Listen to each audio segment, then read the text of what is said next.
The American Central Intelligence Agency has been accused of manipulating citizens of countries all over the world, including Canada. At the moment, a number of Canadians are considering suing the CIA. They believe they are victims of covert CIA experiments. Tonight, two Canadians who feel the past 20 years of their lives were damaged by the CIA tell their stories publicly for the first time.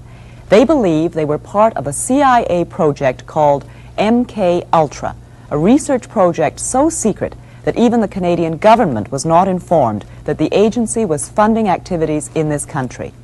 The CIA was seeking a new weapon, aimed not at the body, but at the mind.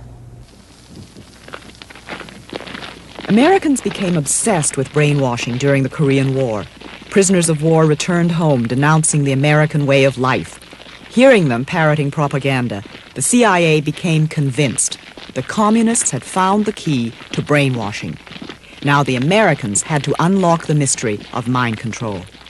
There was great worry that the Soviets had developed rather esoteric and unusual methods of so-called brainwashing people. The purge trials... Dr. John Gittinger was the CIA's chief psychologist for 25 years. There was continued pressure put upon anybody within the agency in connection with trying to explain or understand brainwashing.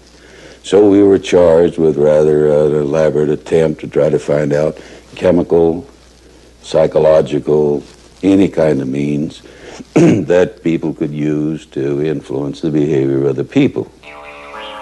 Nothing seemed too bizarre. To find out if sex could be used in spying, the agency studied San Francisco prostitutes and their clients. Using unwitting human beings as their guinea pigs, the agency tried everything: drugs, hypnosis, electroshock.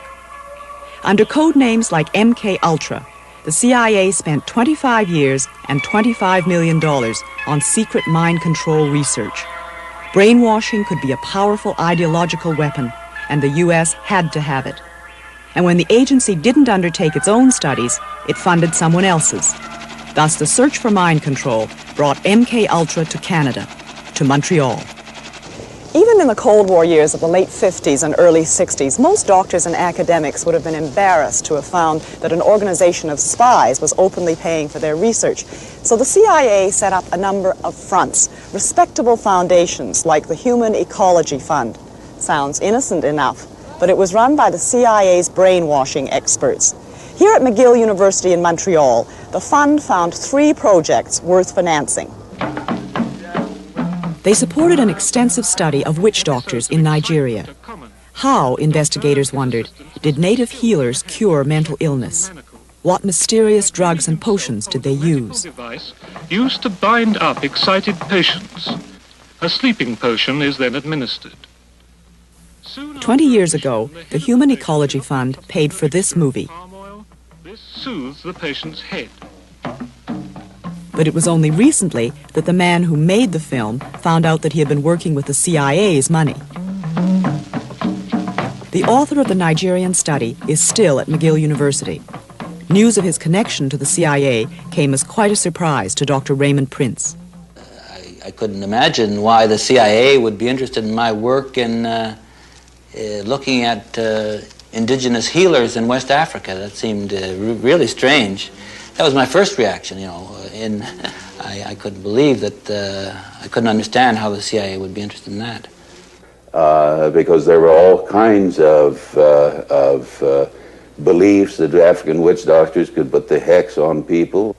But anybody who makes a systematic study of what are the psychological factors that can produce anything from having a person run amok in Indonesia or die of the sickness from a witch doctor in Africa would certainly add to all of the knowledge that we were being able to accumulate about behavioral science techniques.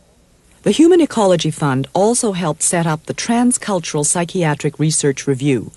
Edited at McGill, the journal continues to publish without CIA support. The largest MK Ultra research project, this one directly related to brainwashing, was carried out at the university's psychiatric hospital, the Allen Memorial Institute. Located atop Mount Royal in a mansion with the eerie name of Ravenscrag, the Allen Memorial was once the most prestigious mental hospital in Canada. The unorthodox treatments of its director caught the attention of the CIA in the mid-50s. Dr. Ewan Cameron, the first director of the Allen Memorial, ran the institute with an iron hand for 20 years. But Dr. Cameron remained an American citizen and left the Allen abruptly in 1964. He returned to the United States, where he died in 1967. An energetic, enigmatic man, Cameron was an internationally honored and respected psychiatrist, but he was not universally liked.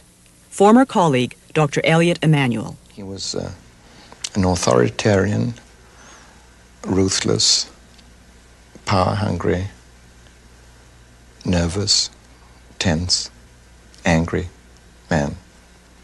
Not very nice. Much of Cameron's research went on in the stables next to the main hospital building.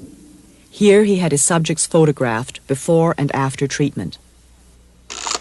Dr. Cameron may not have known that the $60,000 research grant he received from the Human Ecology Fund really came from the CIA. Rudolf Hess. Nonetheless, it now seems ironic to some that Cameron was called to the Nuremberg trials to examine Rudolf Hess. For it was at Nuremberg, after Nazi doctors who experimented on prisoners of war were condemned, that a code of scientific ethics was adopted. Research must be completely safe, and research subjects must give full, voluntary consent. Documents recently released by the CIA reveal what research Cameron proposed. To make patients receptive to repetitive messages, Cameron suggested using chemical agents to break down ongoing patterns of behavior, chemical agents like LSD. LSD was almost unknown in the late 50s and not yet widely tested. Despite the horrible hallucinations small doses can produce, Dr. Cameron left some of his patients to unsupervised LSD trips. In 1956, Bob Logie was 18 years old when his severe leg pains were diagnosed as psychosomatic, and he was sent to the Allen Memorial Institute.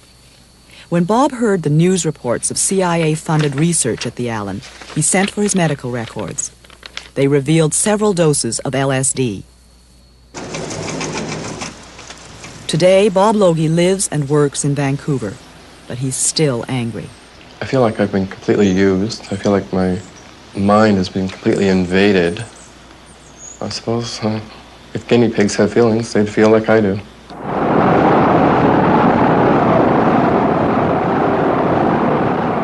LSD trips were terrifying to patients who had never heard of LSD and who had no way of knowing why their world was suddenly upside down. Hallucinations last for hours. Experts say this is what an acid trip would look like if it could be filmed.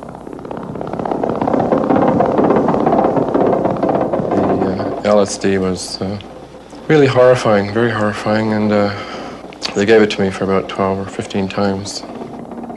One minute I would see the doctor there, the next minute I wouldn't see him there, and they were asking me all kinds of questions, and I remember them telling me that I was getting smaller and smaller, and I really felt myself getting smaller. And they were bringing me back in time, way back, you know.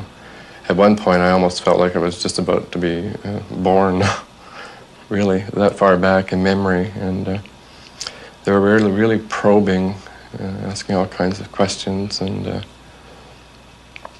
I felt I didn't have any control. I had to answer. I didn't feel I had any control. I was completely, like they had complete control over me.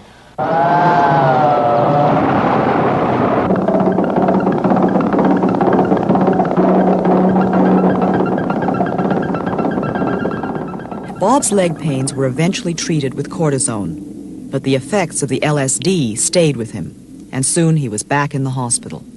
I just felt I couldn't cope. I couldn't adjust after the LSD, and I was having a hard time. I couldn't hold down a job for very long.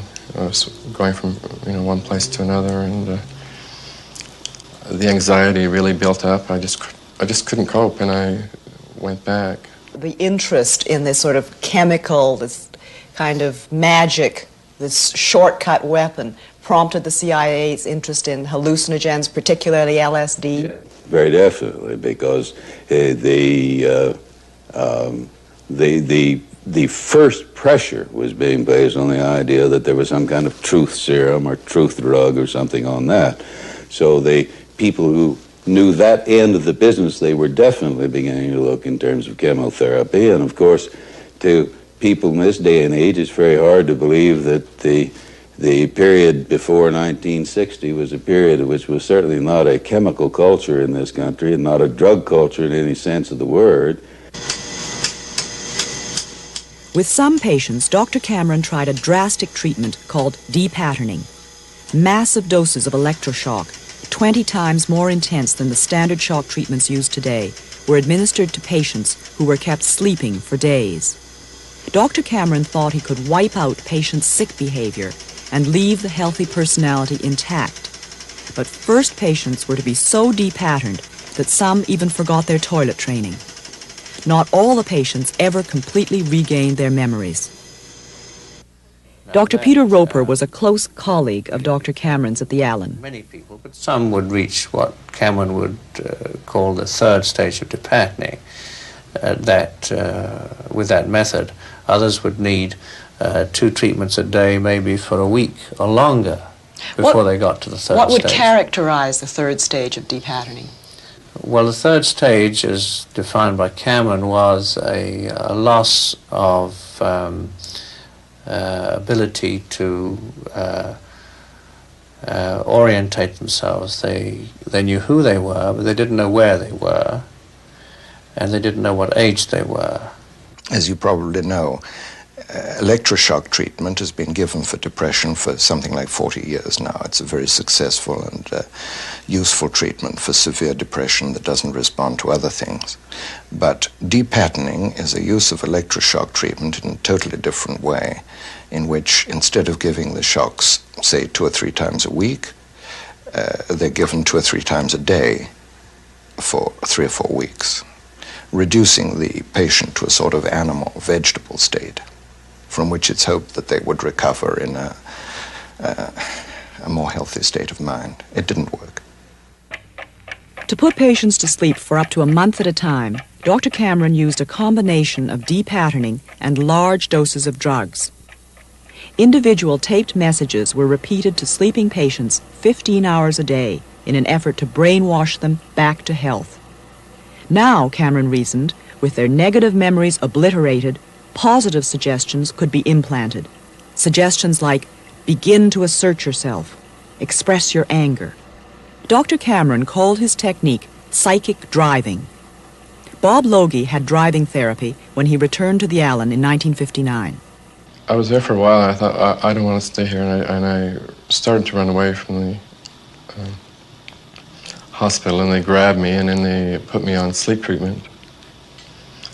And they kept you asleep for 23 days. And while I was asleep, they were shocking the heck out of me with electric shocks and playing tapes just over and over. I don't know what was on the tapes yet, but we're going to find out what was on the tapes through hypnosis. The CIA was interested in Dr. Cameron's work on psychic driving because it could give them an idea of where the personality could break or be stressed? Those of us who were involved with trying to find out something about brainwashing, yes, this is the reason that we were interested in Dr. Cameron's work. Patients came to the Allen Memorial Institute from all across Canada. Dr. Ewan Cameron, it was said, would give them the best psychiatric care money could buy. But some of the patients had no idea that a lot of their treatment, the LSD, the massive doses of electric shock, the sleep therapy, was highly experimental. When I was in the hospital in '59, my husband, that's when he told me he thought they were killing me, because he said it was every day, and there's a special treatment which he doesn't know. I think there was some sleep. I was always asleep. He used to call the hospital. I couldn't have any visitors for 3 weeks, you see. Hilda Bernston was at the Allen Memorial in 1959 as Dr. Cameron's patient. She's convinced that the sleep treatment she received was de-patterning. Her memory remains severely damaged. Mrs. Bernstein was an English war bride. She and her Canadian husband went to Montreal in 1945 to raise their family. After a nervous breakdown, she was hospitalized at the Allen. It's 3 weeks that was out of my life as far as I'm concerned, because I can't remember anything about it. I didn't know my husband and my children, my brother-in-law and his wife. And my sister-in-law at that time, when she saw me, she cried. My brother-in-law told me this when she saw me. She's a registered nurse too, and she said she'd never seen such a change in a person in 3 weeks. But I looked really dreadful. I still can't remember my aunt being with us. I look at the pictures that we took when she was here. We took her to the New York, and we were at the museum there. I look at the pictures, and I still can't remember her being with us. And she was with me for 3 months. And this aunt was my mother's sister, who was very near and dear to me. Dr. Emanuel thinks Cameron's use of extensive electroshock, de-patterning, was somewhat unethical. The quantity, the frequency, the intensity, and the sort of animal state to which it reduced the patients. What you're really saying is that the doctor knows that by doing it that much to somebody, there's going to be an effect? Is that... Indeed. And with little promise of cure. Hope, but as it turned out, it wasn't, and it didn't become an accepted psychiatric treatment. So many patients were left with some amnesia after de-patterning that the Allens stopped the treatment when you and Cameron left. Under the new director, Cameron's disciples would come to regret their enthusiastic use of de-patterning. Dr. Peter Roper left the Allen Memorial in 1967. What were the circumstances of your leaving the Allen?